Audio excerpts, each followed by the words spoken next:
کہا جاتا ہے کہ نبی صلی اللہ علیہ وسلم بہت زیادہ شوقین تھے، نعوذ باللہ من ذالک۔ اگر شوقین تھے آپ صلی اللہ علیہ وسلم تو یہ ذرا بتائیے کہ 6 سال کی عمر میں شادی کی عائشہ سے، عائشہ رضی اللہ تعالیٰ عنہ 6 سال کی تھی، 3 سال جو ہے انتظار کیوں کرایا؟ 9 سال پر رخصت ہوئی نا، شادی 6 سال میں ہو گئی تھی لیکن رخصتی نہیں ہوئی تھی، وہ اپنے باپ کے ہی گھر میں تھی، ابو بکر رضی اللہ تعالیٰ عنہ کے گھر میں ہی رہتی تھی۔ جب 9 سال کی ہوئی ہیں اس پر عائشہ رضی اللہ تعالیٰ عنہ کی بنا ہوتی، بنا مطلب بدائی ہوتی ہے، تو 3 سال تک کیوں انتظار کیا؟ شادی کے بعد تو سب چیزیں حلال ہو جاتی ہیں، لیکن 3 سال کیوں انتظار کیا معلوم ہے؟ انہیں اور زیادہ ڈیولپ کرنے کے لیے، تاکہ اور مینٹلی طور پہ، فزیکل طور پہ اور اچھے ڈیولپ ہو جائیں۔ لیکن اگر کوئی وحشی آدمی ہوگا نا، ہمارے معاشرے میں جو پائے جاتے ہیں 4 مہینوں سے ریپ کرنے والے جو ہوتے ہیں نا، اگر وہ ہوتا تو وہ کبھی نہیں چھوڑتا، لیکن آپ صلی اللہ علیہ وسلم نے شادی کے بعد بھی 3 سال تک بدائی نہیں لی بلکہ چھوڑ دیا تھا، 9 سال پر بدائی۔ یہ اس بات کی دلیل ہے کہ آپ صلی اللہ علیہ وسلم کا مزاج کیسا رہا ہوگا۔ اور یہ سب تو چھوڑ دیجئے، میں تو اصل بات آپ کو بتا ہی چکا۔ 25 سال کی عمر میں 40 سال کی عورت سے نکاح، 50 سال کی عورت سے نکاح، ودھوا سے نکاح، وڈو سے نکاح، طلاق شدہ سے نکاح، یہ کون کرے گا؟ اور میں آپ کو بتا دوں، ذرا 1 سے 2 شادی کر کے دیکھو، تمہیں سمجھ میں آئے گا شادی کا مطلب کیا ہوتا ہے، بیوی کا مسئلہ کیا ہوتا ہے نا۔ 1 سے 2 کر کے دکھاؤ۔ ایک آدمی مسجد میں رہتا تھا، مسجد میں ہی پڑا رہتا تھا۔ کیا بھائی آپ مسجد میں ہمیشہ پڑے رہتے ہیں؟ کہا کہ ارے میں 2 شادی کیا ہوں اور اس وجہ سے مسجد میں پڑا رہتا ہوں، بہت بہترین جگہ ہے مسجد۔ کہا اچھا تو میں بھی 2 شادی کر کے دکھاتا ہوں، میں بھی بہت اچھا آدمی بن جاؤں گا اور مسجد میں اپنا وقت گزاروں گا۔ وہ گیا، جا کر کے دوسری شادی کر لیا۔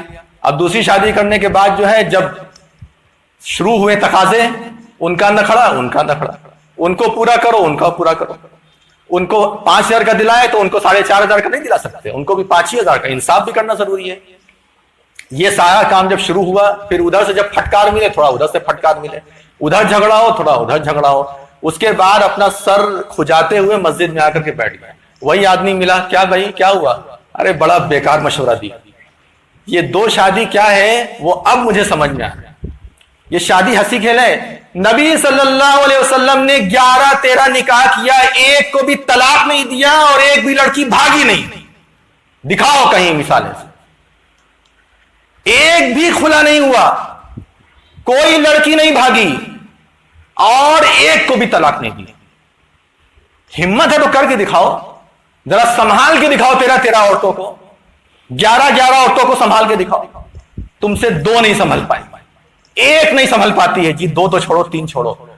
کتنے یہاں پر بیٹھے ہوئے ہیں جو اپنی بیویوں سے پریشان ہیں، دن بھر باہر رہتے ہوں گے، رات میں جا کر کے منہ چھپا کے سو جاتے ہیں، ایک برداشت نہیں ہوتا۔ یہاں آپ صلی اللہ علیہ وسلم نے 11 کو سنبھالا ہے، اور کون کس کو سنبھالا ہے؟ طلاق شدہ کو سنبھالا ہے، بیواؤں کو سنبھالا ہے، سب کے حق کو ادا کیا ہے۔ اور اگر کچھ ناگہانی واقعات ہوتے تھے، ناگہانی صورتحال ہوتی تھی تو آپ صلی اللہ علیہ وسلم اس پر صبر کرتے تھے، اور صبر کر کے پوری زندگی کا پہیہ بہترین انداز میں گزارا ہے۔ کہاں ایسا نبی ملے گا، کہاں ایسی شخصیت ملے گی؟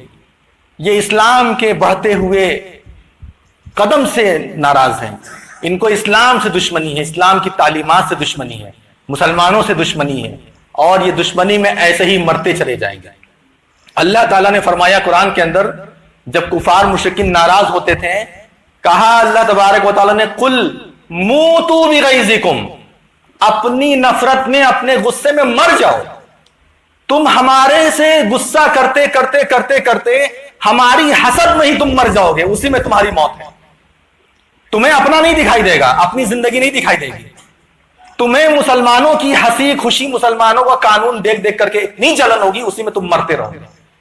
ہمارے پرائم منسٹر صاحب ایک بیوی سنبھال نہ پائے، ہمارے Atal Bihari Vajpayee ex prime minister تھے، ایک بیوی سنبھال نہ پائے، شادی نہیں کیا، جو کیا وہ چھوڑ دیا، بیوی نہیں ہے ان کے پاس۔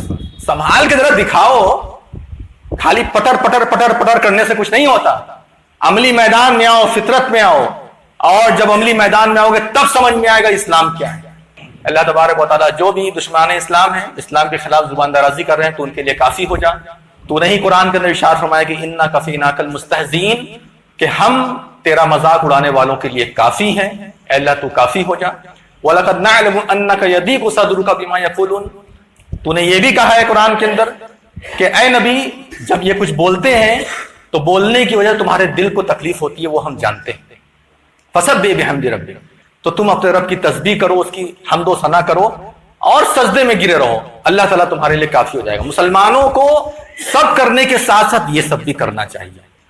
آپ نبی صلی اللہ علیہ وسلم کی تعلیمات کو سیکھیے اور علم کی روشنی میں اس کا جواب دیجیے۔